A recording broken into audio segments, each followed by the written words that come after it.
আল্লাহর হাবিব সম্পর্কে আল্লাহ পাক রব্বুল আলামিন বলছেন ওয়ালা সাউফা ইউতিকা রাব্বুকা ফাতারদা।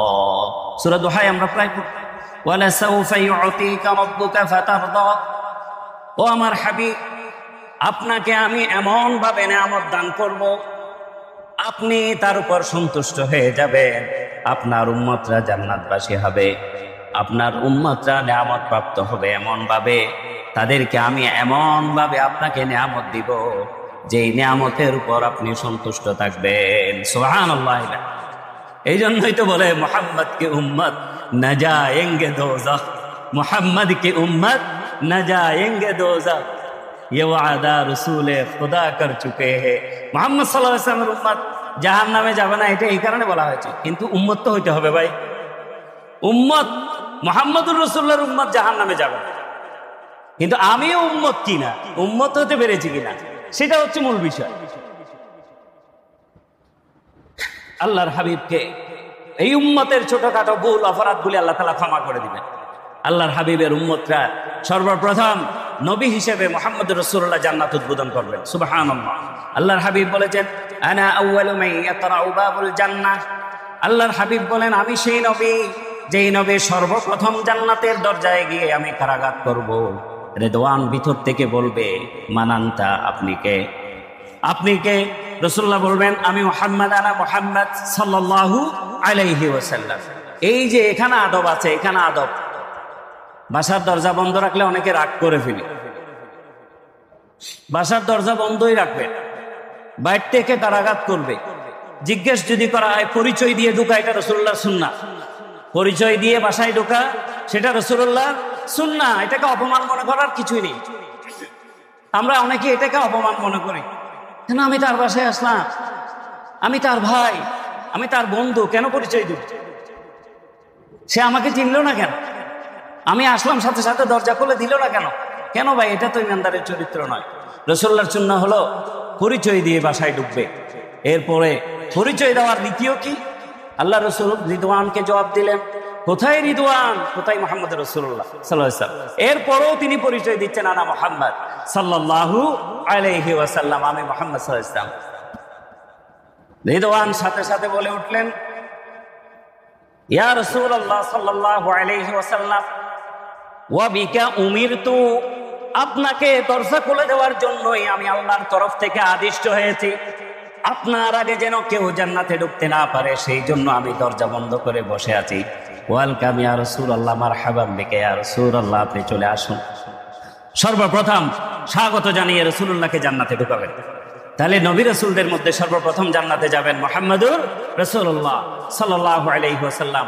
আর উম্মতদের মধ্যে সর্বপ্রথম যেই উম্মত জান্নাতে প্রবেশ করবে, যারা জান্নাত উদ্বোধন করবেন, তারা হলেন মুহাম্মদুর রাসূলুল্লাহ সাল্লাল্লাহু আলাইহি ওয়াসাল্লামের উম্মত। সুবহানাল্লাহ, কত বড় নিয়ামত! রাসূলও সর্বপ্রথম জান্নাত উদ্বোধন করবেন, রাসূলের উম্মতও সর্বপ্রথম জান্নাত উদ্বোধন করবেন। অথচ এর হাজার হাজার বছর আগে অনেক নবী রাসূলের উম্মতরা আছেন, জলিলুল কদর পয়গম্বরদের উম্মতরা আছেন। এই জন্য আল্লাহ তাআলা বলেছেন ওয়ালা সাউফা ইউতিকা রাব্বুকা ফাতারদা, আপনাকে এমন নিয়ামত দিব যেই নিয়ামতের উপর আপনি সন্তুষ্ট হয়ে যাবেন। সুবহানাল্লাহ। তো রাসূল তো দুনিয়ার নিয়ামত চান নাই, আমরা শুধু দুনিয়ার নিয়ামত চাই। আমরা চাই যে শুধু দুনিয়ার নিয়ামত, রাসূল কিন্তু দুনিয়ার নিয়ামত চান নাই। রাসূলকে তো বলা হয়েছে মক্কা মদিনার পাহাড়গুলি স্বর্ণ করে দিতে। আল্লাহ রাসূল বলেন এগুলি আমার দরকার নাই, ও আমার রব, আমি একবেলা খাবো, একবেলা খাওয়ার পরে আরেক বেলার জন্য আপনার দরবারে দরখাস্ত দিব। সুবহানাল্লাহ, আমি আপনার কৃতজ্ঞ বান্দা হব। একবেলা খাওয়ার পরে রিজিকের মালিক যে আপনি রাজ্জাক, সেটা আমি বিশ্বাস স্থাপন করে আরেক বেলার জন্য আপনার দরবারে চাই। সুবহানাল্লাহ।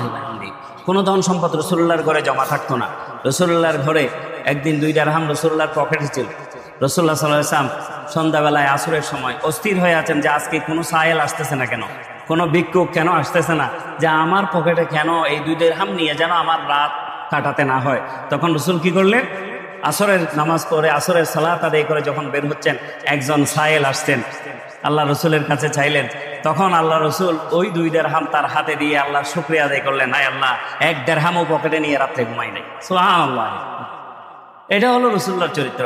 আর দুনিয়ায় এখন সব মারামারি, হানাহানি, ক্ষমতার জন্য এত লড়াই, কিসের জন্য?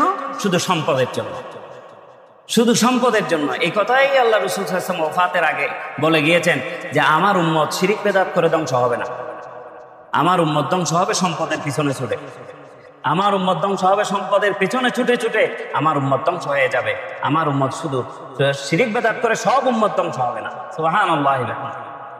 তাহলে এই ধন সম্পদের মায়া, ধন সম্পদের মহাব্বতই বর্তমান এই উম্মতের চরিত্রকে ধ্বংস করে দিচ্ছে। আজ পৃথিবীতে যেগুলি হচ্ছে, আপনারা তো সাম্প্রতিক ঘটনাগুলি অবশ্যই লক্ষ্য করেছেন যে ধন সম্পদের কারণে এই 6 ইঞ্চি জায়গার জন্য আমার প্রিয় সাতকানিয়ায় মানুষ হত্যা হয়েছে। 6 ইঞ্চি জায়গার জন্য সাতকানিয়ায় মানুষ হত্যা হয়েছে। তাহলে কি বুঝলেন? আল্লাহ রসুল যে এটা ভবিষ্যৎবাণী করে গেছেন, সেই ভবিষ্যৎবাণী তো এখন আমাদের প্রতি রন্ধ্রে রন্ধ্রে চলছে। সম্পদের ভাগাভাগির জন্য ছেলেরা ধরে তার বাবাকে হত্যা করেছে, তার বাবাকে আহত করেছে। সম্পদের জন্য ছেলেরা ধরে তার মাকে পিটিয়েছে, তার মাকে হত্যা করেছে। সম্পদের জন্য ভাই ভাইকে হত্যা করছে। সম্পদের জন্য ভাইয়েরা কয়েক ভাই মিলে চেপে ধরে জীবন্ত একটা মানুষের চোখ উপড়ে ফেলেছে।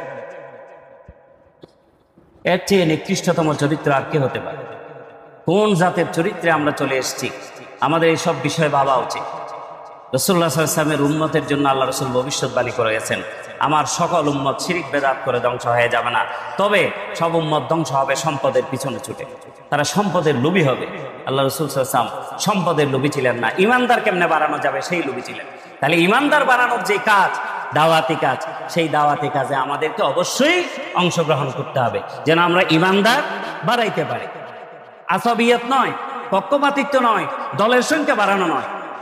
আমরা তো দলের সংখ্যা বাড়ানো, দলের সংখ্যা বাড়াতে চাই, সেই যেই দলের হোক, তার ভিতর যদি ইমান থাকে, তাকে আমাকে মূল্যায়ন করতে হবে। আমি তাকে ডেকে আনবো, ইমান শিখাবো, আখলাক শিখাবো, রাসূলুল্লাহর চরিত্র শিখাবো। আমি যদি বলে সে তো আমার দলের না, তাকে কেন ডাকবো? তাকে কেন মেহমানদারি করবো? তার সাথে কেন চা পান করবো? এই যে নোংরামি, এই যে ভ্রষ্টামি, রাসূলুল্লাহর আশেক পরিচয় দিয়ে জুলুসের মিছিল থেকে মাদ্রাসা ছাত্রদের প্রতি কনকর নিক্ষেপ করা, পাথর নিক্ষেপ করা, ওয়াহাবি বলে গালি দেওয়া, এর চেয়ে নোংরা চরিত্র আর কি হইতে পারে? এরা কি রাসূলুল্লাহর আশেক, রাসূলের মহব্বতে এই কাজ করছে, নাকি এই উম্মতের ভিতরে ফিতনা ফাসাদ সৃষ্টি করার জন্য, উম্মতকে ক্ষতবিক্ষত করার জন্য, উম্মতের চরিত্রকে ধ্বংস করার জন্য আজ রাসূলুল্লাহর আশেক নাম দিয়ে এই সব বিভ্রান্তিমূলক কাজ বর্তমান সমাজে চলছে? যেই কাজগুলি গত কয়েক সপ্তাহের মধ্যে আমরা দেখলাম, সেগুলি জাহেলি যুগকে হার মানিয়েছে, জাহেলি যুগকে হার মানিয়েছে। প্রিয় বন্ধুগণ, রাসূলুল্লাহ সাল্লাল্লাহু আলাইহি ওয়াসাল্লামের চরিত্র এই জন্য সিরাত পড়তে হবে, রাসূলুল্লাহর চরিত্র পড়তে হবে। অথবা পড়তে জানি না, আমি কারোর থেকে একটা একটা জিজ্ঞেস করব। সবগুলো তো একসাথে শিখতে পারবো না, আর জুমার আলোচনায় সব কিছু আলোচনা করা যাবে না। কারণ রাসূলুল্লাহর সিরাত মানে পুরা 30 পারা কোরআন। রাসূলুল্লাহর সিরাত হলো পুরা 30 পারা কোরআন। রাসূল হচ্ছেন জীবন্ত কোরআন, রাসূল হচ্ছেন জীবন্ত কোরআন। আমাকে জিজ্ঞেস করতে হবে, হুজুর রাসূলুল্লাহ সাল্লাল্লাহু আলাইহি ওয়াসাল্লাম ভাত খাওয়ার সময় কিভাবে খাইতেন? খানা খাওয়ার আদবটা কি, সুন্নাত তরিকাটা কি, সেটা জানলাম, একটা শিখলাম।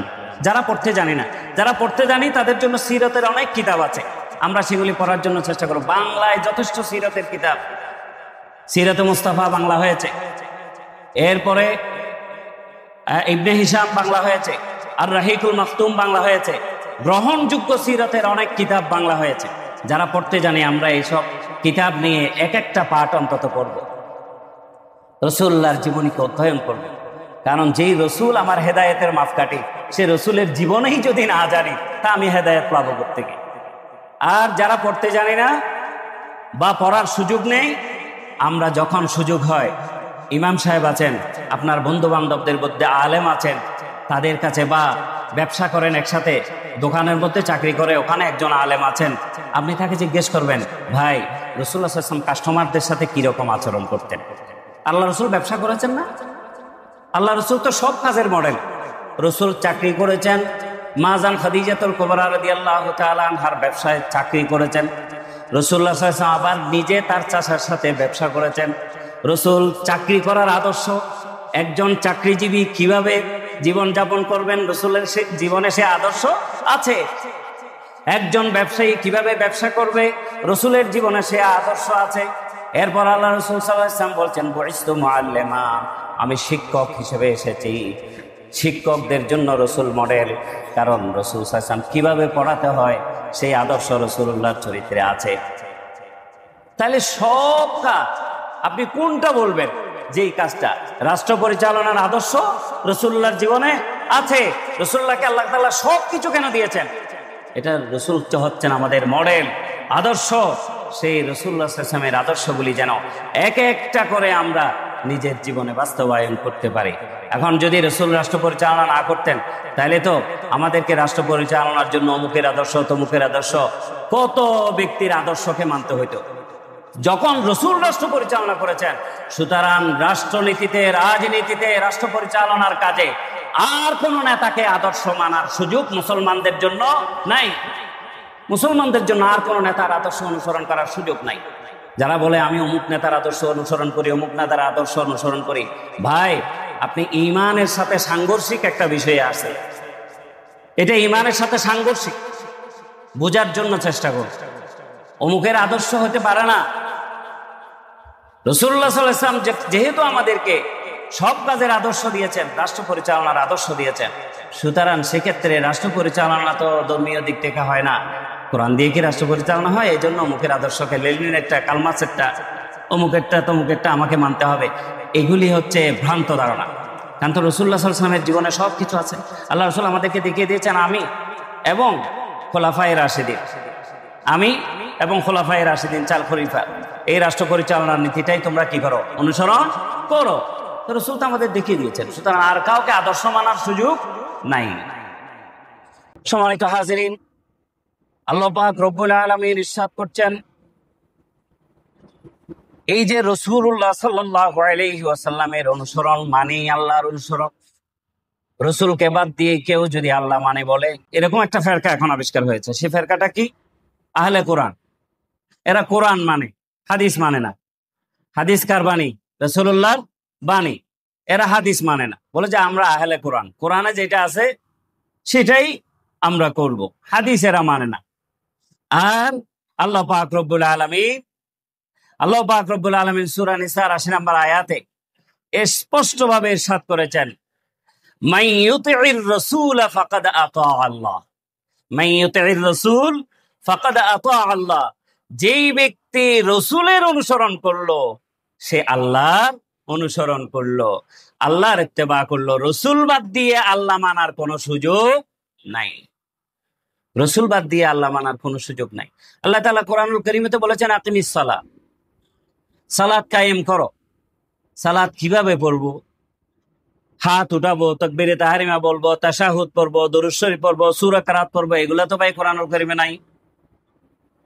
তা আপনি যদি হাদিস না মানেন, তা আপনি আকিমিস সালাহ মানে কি সোজা হয়ে দাঁড়ায় থাকবেন মসজিদে এসে, আর কোনো কাজ নেই? আপনার তো আর কিছু করার সুযোগ নাই। কারণ এই সব কিছু শিখিয়ে দেওয়া হয়েছে কোথায়? হাদিসে পাকে। হাদিসে পাকে শিখিয়ে দেওয়া হয়েছে কিভাবে দাঁড়াবে, কিভাবে তাকবীরে তাহরিমা বলবে, কিভাবে হাত বাঁধবে, কিভাবে সানা পড়বে, দরুদ, সূরা কিরাত পড়বে, সূরা ফাতিহা পড়বে, অন্য সূরা মিলাবে, এরপরে রুকু সিজদা করবে, রুকু সিজদাতে তাসবিহ কিভাবে করবে, এই সব নিয়ম তো হাদিসে পাকেই শেখানো হয়েছে। সুতরাং যারা আহলে কোরআন বলে, এটা ভণ্ডামি, পথভ্রষ্টতা ছাড়া আর কিছুই নয়। কারণ আল্লাহ তাআলা সুস্পষ্ট নির্দেশ হচ্ছে, মান ইউতি'র রাসূল ফাকাদ আতা আল্লাহ। যারা রাসূল মানে তারাই আল্লাহকে মানলো, আর যারা রাসূল মানে না তারা আল্লাহকেও মানে নাই।